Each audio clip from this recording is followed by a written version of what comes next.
Hello guys, আসসালামু আলাইকুম। সবাই কেমন আছো? আশা করি সবাই ভালো আছো, আর আমিও খুব ভালো আছি। চলে এসেছি একটা নতুন ভিডিও নিয়ে। আজকে আমি তৈরি করব মুড়ি ঘন্ট। তো তার জন্য দেখতে পাচ্ছি এখানে আমি নিয়ে নিয়েছি 300 গ্রাম মতো হচ্ছে গোবিন্দভোগ চাল, যেটা আমি ভালোভাবে ধুয়ে আর 15 মিনিটের জন্য হচ্ছে জলে ভিজিয়ে রেখে দিচ্ছি।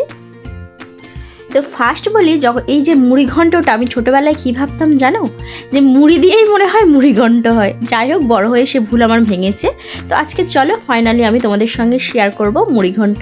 এখানে আমি দেখতে পাচ্ছ একটা বড় সাইজের কাতলা মাছের মাথা নিয়ে নিয়েছি, আর সেটা দুচেলা করে নিয়েছি। ভালোভাবে সেটা ধুয়ে তাতে নুন, হলুদ, লঙ্কার গুঁড়ো দিয়ে ভালোভাবে মেখে নিচ্ছি। এটা আমি ভাজবো তেলে ফার্স্ট। তো চলো ভালোভাবে আগে মেখে নিই।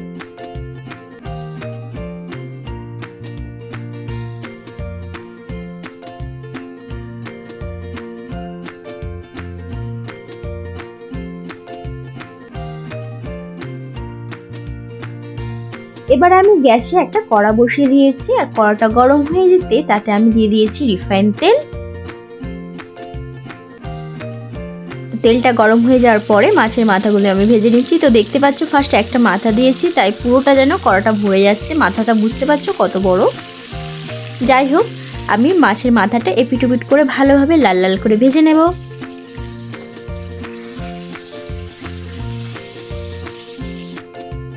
তো মাছের মাথাটা আমার ভাজা হয়ে গেছে। এবার আমি মাছের মাথাগুলো কড়া থেকে তুলে নিচ্ছি।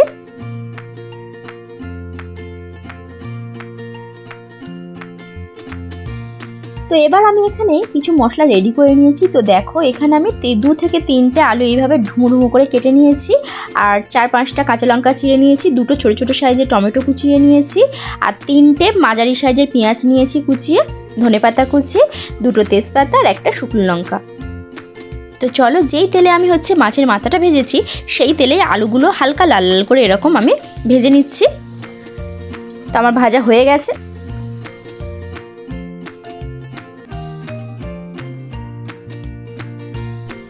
তো ওই তেলেই আবার আমি দিয়ে দিয়েছি হচ্ছে 2টো তেজপাতা ছিঁড়ে আর একটা লঙ্কা ফোড়নের জন্য। তো যখন আমি দিলাম, একটু নাড়াচাড়া করার পরে মনে হচ্ছে যেন তেলটা না একটু কম হয়ে গেছে, তাই আমি এখানে সর্ষের তেল আবার অ্যাড করলাম। যাই হোক, এখানে প্রায় 1 কাপ মতো আমি তেল অ্যাড করেছি, রিফাইন্ড আর সর্ষের তেল মিলিয়ে। তো এবার একটু ভালোভাবে আমি গরম করে নেবো বা ভেজে নেব। তো গরম হয়ে যাওয়ার পরে আমি এতে আবার সেই কুচনো পেঁয়াজগুলো দিয়ে দিলাম, দিয়ে পেঁয়াজগুলো আমি লাল লাল করে ভেজে নেব। তো চলো।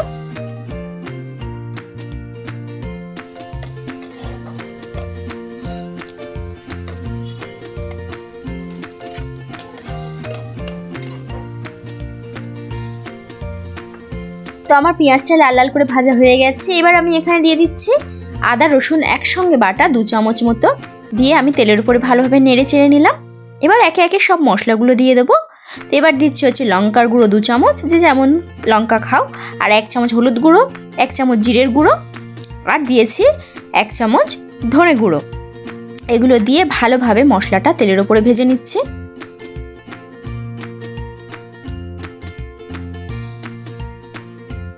তো মশলাটা হালকা ভাজার পরে আমি এখানে টমেটো 2টো দিয়ে দিলাম, দিয়ে ভালোভাবে আবার নেড়ে চেড়ে নিচ্ছে। আর এখানে আমি যেহেতু আদা রসুনটা দিয়েছি, তাই হালকা একদম আদা রসুনের গন্ধটা যাতে না থাকে হালকা একটু পানি দেবো এবং মশলাটা একটু সেদ্ধ করে নেব। দেখো, জাস্ট খুন্তিটা ধুয়ে নিয়েছি, আর ঢাকনা আর চাপা দেবো না। দেখো, নাড়াচাড়া করে আমি ঝোলটা বা পানিটা মেরে নেব। আর নাড়াচাড়া করার মাঝখানে দেখো, এখানে আমি 1 চামচ গরম মশলার গুঁড়ো দিয়ে দিলাম। এতে টেস্টটা আরও সুন্দর হবে, আর মশলাটা আরও ভালোভাবে কষিয়ে নেব। কষানো হয়ে গেছে। এবার দেখো, আমি যে গোবিন্দভোগ চালটা পানিতে ভিজিয়ে রেখেছিলাম 15 মিনিট পরে হচ্ছে জলটা থেকে ঝাড়িয়ে রেখেছি। এবার সেই গোবিন্দভোগ চালটা মশলাটা কষানোর ওপরে আমি দিয়ে দিচ্ছি। আর ভিজিয়ে রেখেছিলাম বলে দেখো 300 গ্রাম চালটা অনেকটা হয়ে গেছে, একটু ফুলে। এবার কি করব, আর জল আর কিছুই দেব না, এইভাবে কড়াতে চালগুলো ভালোভাবে ভেজে নেব। দেখো, তো ভালোভাবে এইভাবে নাড়তে চাড়তে আর গ্যাসটা একদম মিডিয়াম টু লো আঁচে রেখে চালটা ভালোভাবে একদম ভেজে নেব। আর ভাজার পরে তোমরা বুঝতে পারবে, দেখো কালারটা অনেকটা চেঞ্জ হয়ে যাবে, আর যে ঝোল ঝোল ব্যাপারটা থাকবে সেটা একদম দেখো চলে গেছে, ঝোলটা মরে গেছে।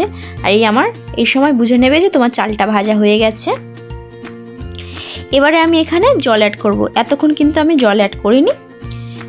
এবার তোমাদেরকে জলের পরিমাণটা বলে দিই। এখানে আমি 300 গ্রাম গোবিন্দভোগ চাল নিয়েছি, তাই এখানে আমি 600 গ্রাম পানি দেবো।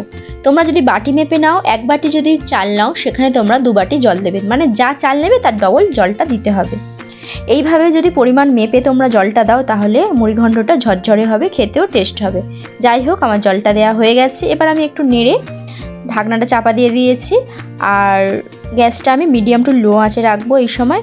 তো 3 থেকে 4 মিনিট পরে দেখো এরকম হালকা ফুট এসছে। এবার এটা আমি হালকা আবার নেড়ে চেড়ে এখানে পরিমাণ মতো নুনটা দিয়ে দেবো। আমি এখানে নুন বা লবণ এখনও ইউজ করিনি, এই সবে করছি।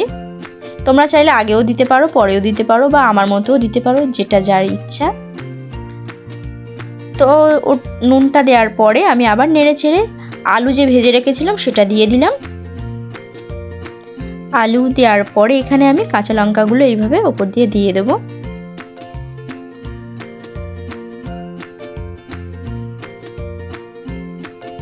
দেওয়ার পরে আবার একটু ভালোভাবে নেড়ে চেড়ে নেবো, নিয়ে এটা আবার ঢাকনা চাপা দিয়ে কিছুক্ষণ রান্না করে নেবো, 5 মিনিট মতো। তো দেখো 5 মিনিট পরে ঝোলটা অনেকটা মরে গেছে। এই সময় আমি কি করব, মাছের মাথাগুলো এবার ভাজা মাছের মাথাগুলো হাত দিয়ে এরকম ভেঙে ভেঙে ওপর থেকে দিয়ে দেবো।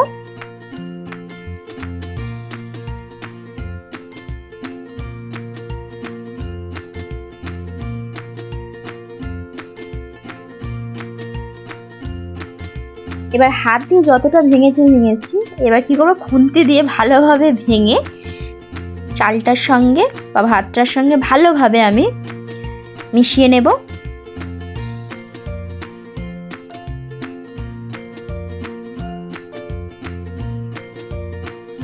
ভালোভাবে এইভাবে মিশিয়ে নেড়ে চেড়ে নেব।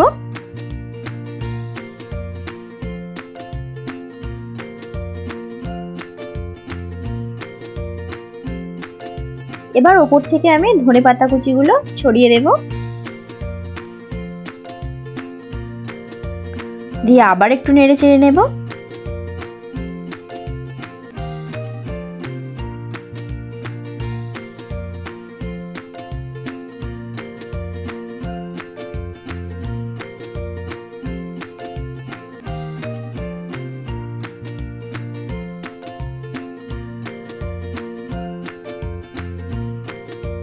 আবার 2 মিনিট মতো ঢাকনাটা চাপা দিয়ে রেখে দেবো। 2 মিনিট পরে দেখো এর মাঝখানে আমি একটু নেড়ে চেড়ে দিয়েছি। তো ওপর দিয়ে আমি দিয়ে দিচ্ছি হচ্ছে গরম মশলার গুঁড়ো, আর দেব হচ্ছে ঘি। তো প্রায় আমার রান্না কমপ্লিট হয়ে এসছে। এটা দিয়ে আমি ঢাকনাটা চাপা দিয়ে একটু দমে দিলেই 1 মিনিট মতো আমার রান্না রেডি হয়ে যাবে। তো রেসিপিটা কেমন লাগলো অবশ্যই তোমরা জানিও।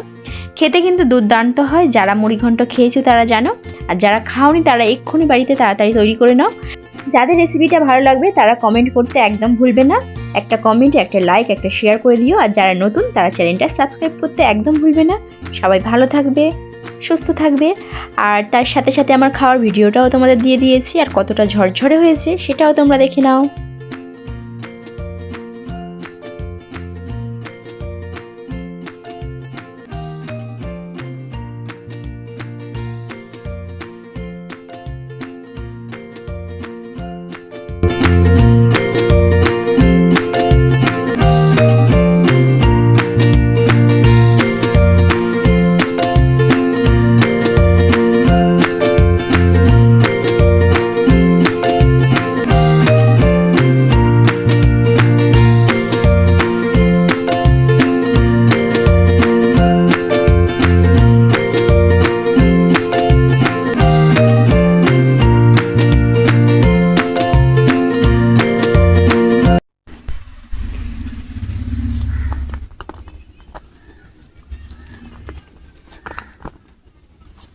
তো কতটা ঝরঝরে হয়েছে দেখো, আর সালাদের সাথে খেতে যা লাগবে না।